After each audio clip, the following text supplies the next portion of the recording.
नंदिता, इस बार मत आना राखी पे। मैं और तुम्हारे भैया शिमला जा रहे हैं।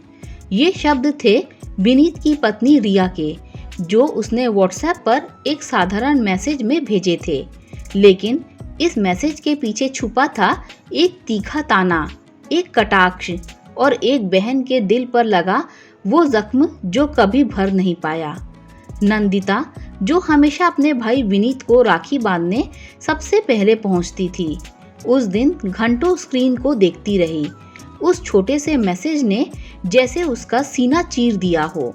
बचपन से लेकर अब तक उसने हर खुशी अपने भाई के साथ बांटी थी। माँ बाप के गुजरने के बाद तो भाई ही उसका सब कुछ था। नंदिता और विनीत में उम्र का बस 2 साल का फर्क था।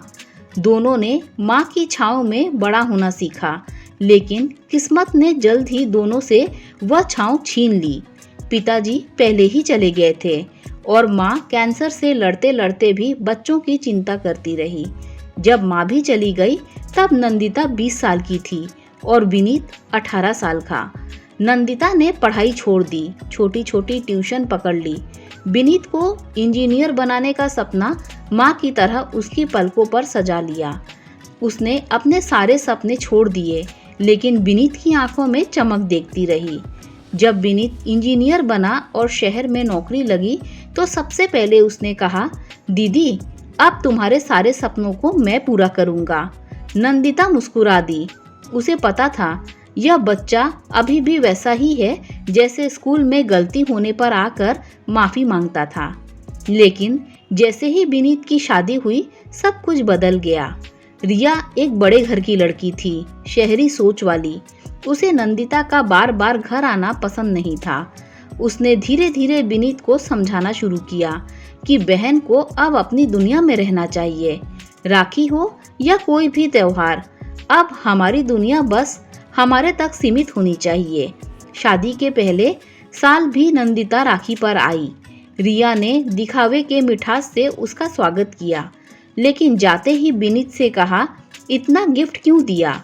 अब हर साल राखी पर इतनी बड़ी रस्म जरूरी है क्या? विनीत चुप रहा। उसने मुस्कुरा कर कहा, दीदी ने सब कुछ किया है मेरे लिए।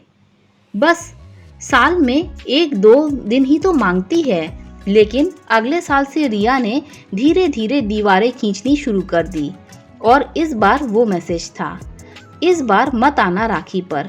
मैं और तुम्हारे भैया शिमला जा रहे हैं। नंदिता ने फोन उठाया, कांपती उंगलियों से नंबर डायल किया। विनीत ने उठाया, हाँ दीदी। शिमला जा रहे हो? हाँ दीदी। अचानक प्लान बन गया। ठीक है, खुश रहो। यह कहकर उसने फोन काट दिया, लेकिन आंसू वहीं से बहने लगे, जैसे बरसों की राखी बह गई हो उन नम आंसुओं में।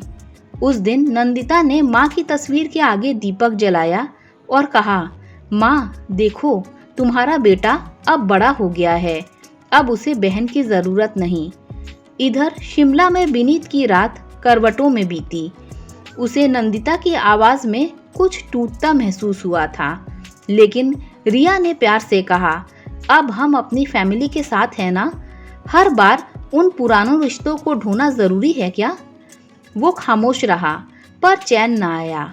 राखी के दिन जब सोशल मीडिया पर सब अपनी बहनों के साथ फोटो डाल रहे थे, विनीत का दिल डूबता जा रहा था। तभी उसे एक पोस्ट दिखी, कुछ रिश्ते कच्चे धागों से नहीं, त्याग से बंधे होते हैं। लेकिन जब एक त्याग करता है और दूसरा भूल जाए तो वो रिश्ता भी दम तोड़ देता है। ये नंदिता की पोस्ट थी। विनीत के हाथ कांपने लगे, दिल बैठ गया। वो कुछ देर चुप रहा, फिर रिया से कहा, रिया, मुझे दिल्ली जाना है, दीदी के पास। रिया चौंकी, अब क्या मतलब है?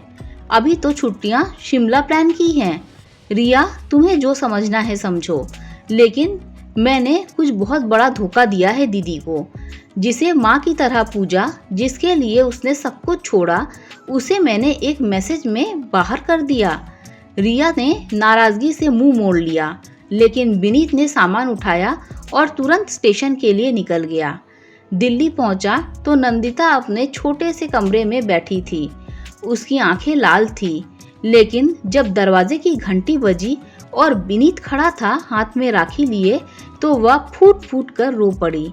दीदी माफ कर दो, मैं बहुत छोटा पड़ गया रिया के सामने, तुम्हारे प्यार को भूल गया।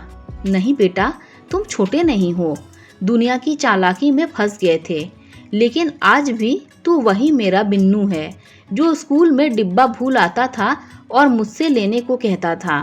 विनीत ने उसका हाथ पकड़ा। दीदी चलो मेरे साथ, तुम्हारे बिना मेरा घर अधूरा है। रिया ने उस साल अकेले राखी मनाई, लेकिन अगले साल जब नंदिता आई तो रिया ने दरवाज़ा खोला और पहली बार झुककर कहा, नमस्ते दीदी, आपका स्वागत है।